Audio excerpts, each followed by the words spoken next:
সমবায় ভোটে দিনভর চলল বাপ ছেলের দাদাগিরি। কাঁথি জাতীয় বিদ্যালয়ের ছেলে সুপ্রকাশগিরি পুলিশ কর্মচারীদের আঙুল উঁচিয়ে হুমকি দিচ্ছে, আবার কোথাও বিজেপি নেতা কর্মীদের গায়ে পড়ে শাসানি দিচ্ছে। আর ঠিক রামনগর রাও কলেজে রাজ্যের প্রাক্তন মন্ত্রী ও রামনগরের বিধায়ক অখিল গিরি অভিযোগ করেছিলেন পুলিশের দ্বারাই তিনি আক্রান্ত হয়েছেন, এমনকি উনি স্থানীয় হাসপাতালে ভর্তি হয়েছিলেন চিকিৎসার জন্য।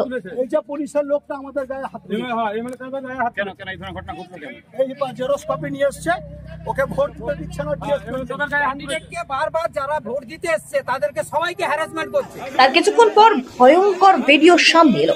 ভিডিওতে দেখতে পাওয়া যাচ্ছে পুলিশ প্রশাসনের তরফ থেকে বিধায়ক অখিল গিরির ওপর কোনো আঘাত করা হয়নি, বরং অখিল বাহিনী ভোট গ্রহণ কেন্দ্রের ভিতরে ঢুকে বিশৃঙ্খলার চেষ্টা করছিল বলে অভিযোগ। তাই পুলিশ প্রশাসন অখিল বাহিনীকে বাধা দিতে গেলে শুরু হয় পুলিশের সঙ্গে অখিল বাহিনীর ধস্তাধস্তি ও বচসা।